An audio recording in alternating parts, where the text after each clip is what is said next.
Je vous propose, avec cette fiche, de réfléchir sur la notion de pile et d'électrolyse et de comparer les deux phénomènes. Donc le démarrage de ma proposition de réflexion peut vous paraître surprenant puisque, alors que je veux réfléchir à la fois sur pile et sur électrolyse, j'ai dessiné exactement la même chose. En clair, j'ai dessiné un générateur, à gauche comme à droite, et comme tous les générateurs, c'est lui qui impose la polarité et le sens de circulation des électrons. C'est le rôle d'un générateur. Donc j'ai décidé de brancher mon générateur avec le pôle plus à gauche et le pôle moins à droite, c'est purement arbitraire, d'un côté comme de l'autre. Comme il impose le sens des électrons, je sais qu'à partir du pôle moins, les électrons vont partir. Mnémotechniquement, pôle moins, beaucoup d'électrons, donc c'est la source d'électrons, les électrons partent du pôle moins. Inversement, pôle plus, électrostatiquement, les électrons sont attirés par le pôle plus, et donc les électrons vont arriver au pôle plus.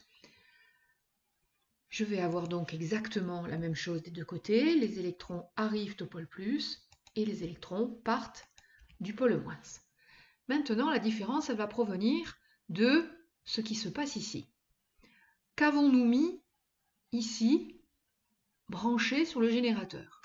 Eh bien, dans ce cas, j'y ai mis un électrolyseur que je veux étudier. De ce côté, j'y ai mis une résistance, c'est-à-dire un voltmètre.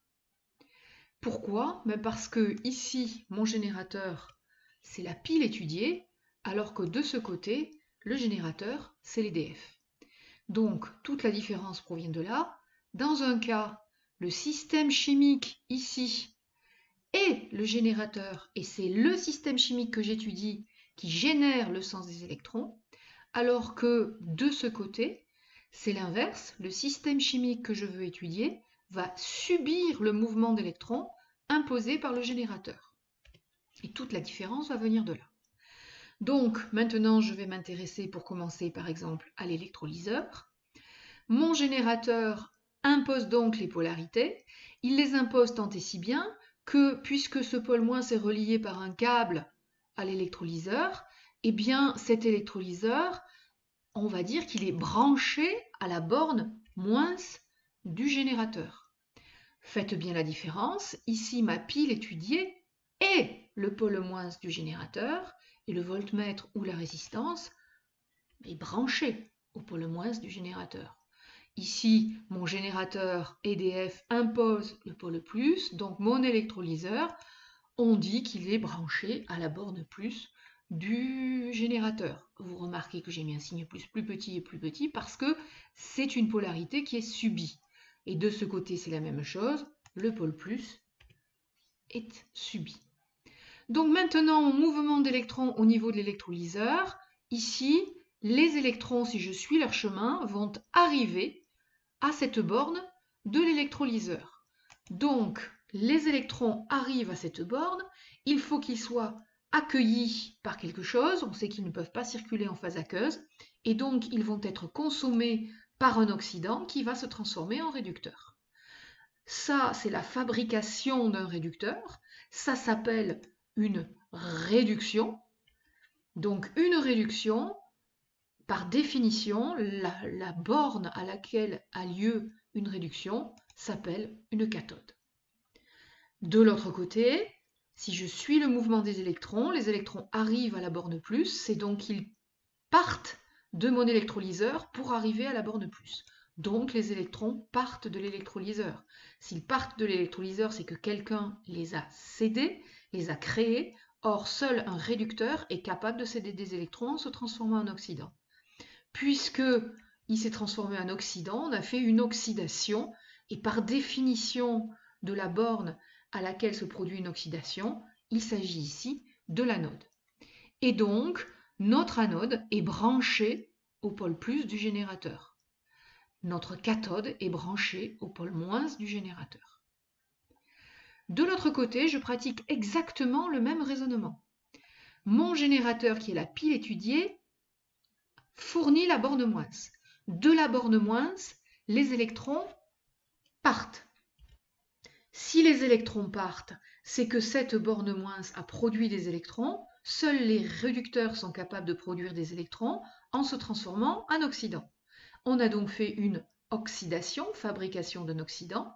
L'oxydation, c'est l'anode. Donc la borne moins est l'anode. Notez le changement de vocabulaire. Ici, j'ai dit la borne branchée au pôle moins du générateur est la cathode. Ici, je dis la borne moins et l'anode. Il n'y a pas cette notion de branchement puisque mon système étudié est le générateur. De l'autre côté, les électrons arrivent à la pile étudiée puisque c'est elle qui génère le mouvement des électrons. Si ces électrons arrivent, il faut qu'ils soient consommés par quelque chose. La seule chose qui est capable de les consommer, c'est un oxydant en se transformant en réducteur. Ox plus et moins donnerait. Si j'ai fabriqué un réducteur, c'est que j'ai fait une réduction. Si je fais une réduction, c'est que c'est une cathode. La borne plus est la cathode. Ici, à la borne plus, à la borne branchée au pôle plus du générateur, nous avions l'oxydation et c'était l'anode. Donc ces schémas-là sont des schémas de type physique. Lorsque vous faites de la chimie, que se passe-t-il? Vous avez en général deux électrodes qui plongent dans une solution. Donc je suis ici dans l'étude de l'électrolyseur. Mes deux électrodes font partie de l'électrolyseur. Le générateur a été arbitrairement branché avec borne plus là, borne moins là. Donc la borne plus génère le mouvement des électrons. Les électrons doivent y arriver. La borne moins du générateur génère le mouvement des électrons. Les électrons doivent en partir. Je refais exactement le même raisonnement. Si les électrons partent de la borne moins du générateur, ils arrivent à cette borne qui est branchée au pôle moins du générateur. Donc les électrons arrivent ici sur cette borne de l'électrolyseur. S'ils y arrivent, ils sont consommés par un oxydant qui se transforme en réducteur. Et j'ai fabriqué un réducteur. Il s'agit donc d'une réduction. Cette borne branchée au pôle moins est la cathode. De l'autre côté, les électrons doivent arriver au pôle plus, et donc cette électrode a fourni ces électrons. Les électrons sont partis de cette électrode. S'ils sont partis, c'est qu'un réducteur les a fabriqués en se transformant en oxydant. Il y a donc eu oxydation. S'il y a eu oxydation, c'est qu'il s'est produit une anode. Alors je continue mon étude de l'électrolyseur avec les courbes intensité potentielle. J'ai encadré en vert ici l'oxydation à l'anode. J'ai imaginé que c'est ce que je souhaite faire. Donc, on m'a fourni ou j'ai réfléchi et j'ai le système des courbes intensité potentielle de ce système en tenant compte de toutes les espèces qui sont présentes dans l'électrolyseur. Donc, je souhaite transformer le réducteur de la solution en cet oxydant puisque c'est cette oxydation que je souhaite réaliser à l'anode. Et donc, puisque je souhaite réaliser cette oxydation à l'anode, eh bien, si on m'a donné le métal de l'anode, il faudra faire attention à la brancher au bon pôle, puisque l'anode, les électrons doivent en partir, ils doivent donc être reliés au pôle plus du générateur, puisque c'est lui qui impose le sens des électrons. Bref, donc j'ai ici la réduction. Je veux produire ce réducteur avec, a priori, le meilleur rendement possible. Donc je choisis cette intensité, ce potentiel ici de l'anode qui doit me permettre de fabriquer cet oxydant. Je suis bien sur une courbe d'oxydation anodique avec les courants anodiques qui sont comptés là. Donc ce courant anodique, je vais le mesurer, je le mesure ici. Or, comme je suis dans un circuit unique, les électrons de l'anode sont les mêmes que ceux de la cathode, donc je dois avoir exactement le même courant à la cathode. Alors je place mon segment approximativement pour avoir une égale distance ici et là. Donc je vais raccourcir un petit peu ce schéma. Et donc je me retrouve ici en ce point sur la courbe cathodique. Alors je ne l'ai pas noté, je l'ai mise en bleu. A priori c'est le solvant qui se réduit. Peu m'importe, il y a une réaction qui se produit là. Et donc le potentiel nécessaire à la cathode est celui-ci. Donc pour avoir cette réaction à l'anode, il faut que le pôle plus de mon générateur soit au minima à cette valeur-là. Et pour avoir la réaction qui va aller bien à la cathode pour que mon système puisse tourner, il me faut cette différence de potentiel qui est mentionnée par ce segment pour que le potentiel ici de la cathode corresponde à un même courant qu'à l'anode. Et là, je constate que j'ai un problème, parce qu'en réalité, à ce potentiel-là que j'ai indiqué, il y a une autre réaction qui est possible avec cette petite courbe qui a été indiquée là. On peut imaginer que c'est une impureté qui est présente dans l'électrolyseur. Eh bien, si vous réalisez l'électrolyse pour produire l'oxydant avec ce potentiel d'anode, forcément, vous produirez simultanément cet oxydant-là, puisque cette impureté est capable de le produire. Ce qui sous-entend que vous allez être contraint d'éliminer le produit. Cette courbe ne devra plus faire partie du système réel de production, parce que sinon vous allez obtenir votre oxydant de manière impure. Ce qui sous-entend qu'il faut souvent traiter les solutions d'électrolyse avant de procéder à l'oxydation. Deuxième petite remarque, si on augmente trop le potentiel, on risque d'avoir des ennuis, parce qu'on risque d'oxyder le solvant et d'avoir aussi une autre impureté, le produit d'oxydation du solvant. Donc il faudra réguler la différence de potentiel pour être parfaitement efficace. Je vais revenir maintenant à mon système en pile. Donc en pile, je vous rappelle que le générateur, c'est la pile étudiée.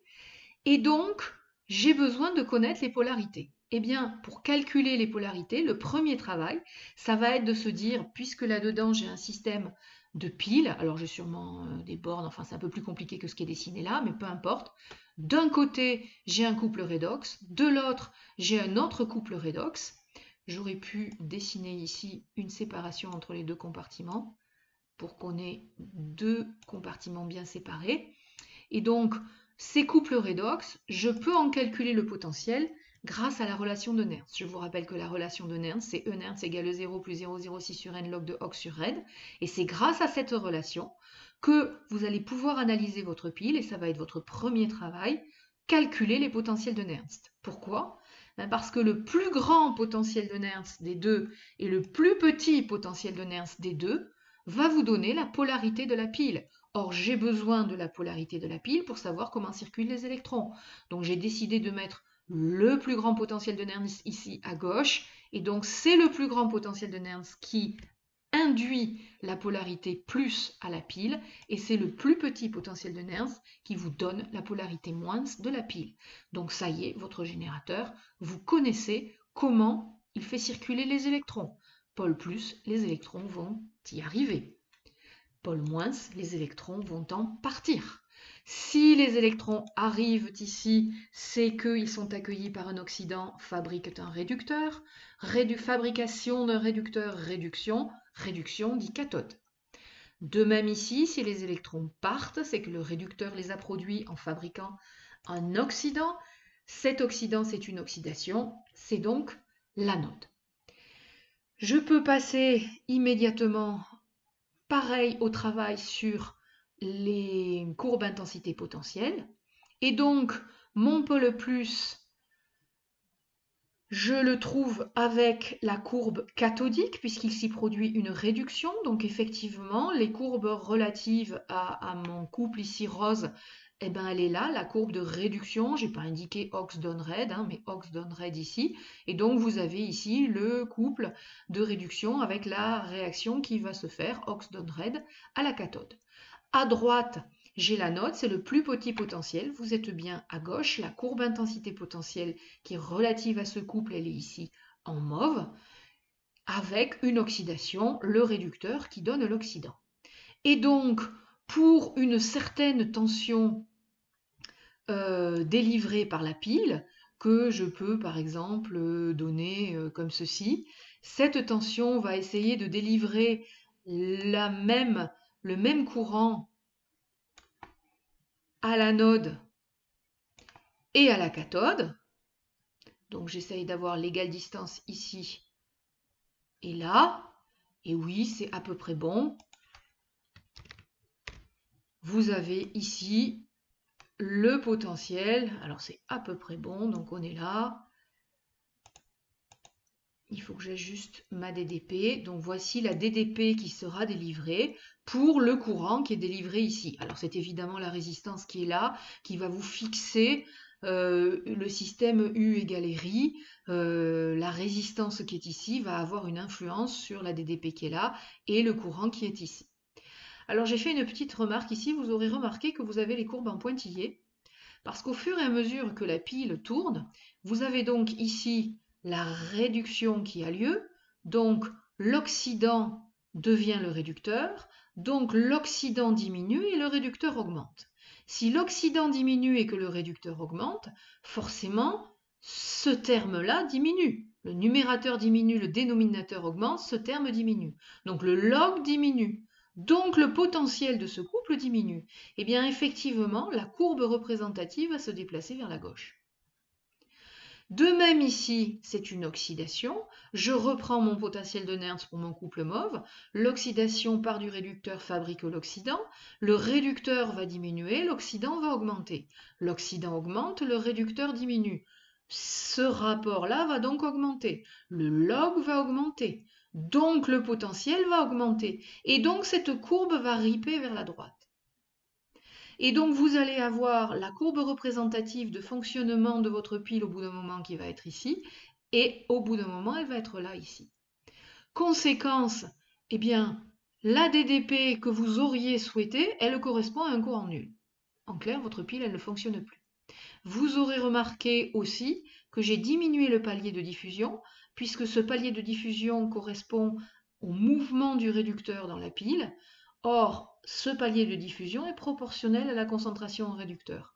Or, quand la réduction se produit, l'oxydation se produit, la concentration en réducteur diminue. Donc, le palier de diffusion diminue en hauteur. Même phénomène ici, l'oxydant donne le réducteur, palier de diffusion de l'oxydant pour qu'il arrive à l'électrode.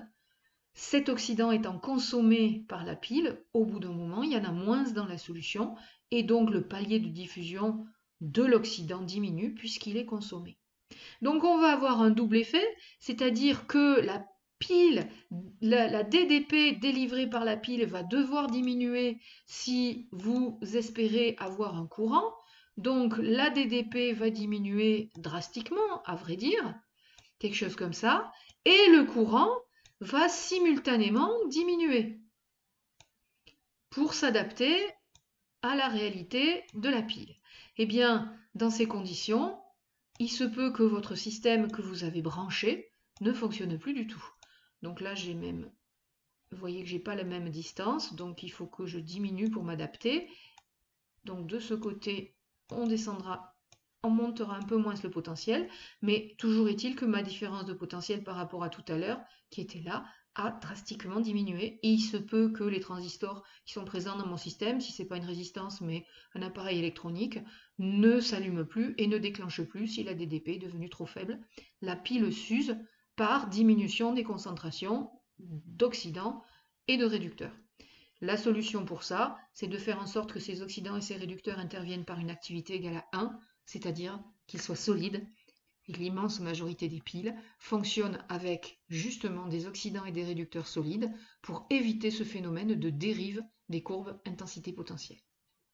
Voilà, j'espère qu'à l'issue de ce petit travail, ça sera clair dans votre tête, surtout en termes de raisonnement, de comprendre comment travailler selon que vous fassiez une électrolyse ou que vous étudiez une pile, bien être conscient que la pile génère la polarité que vous trouverez par le calcul des potentiels de Nernst, plus grand pôle plus, plus petit pôle moins, alors que l'électrolyseur subit la polarité du générateur.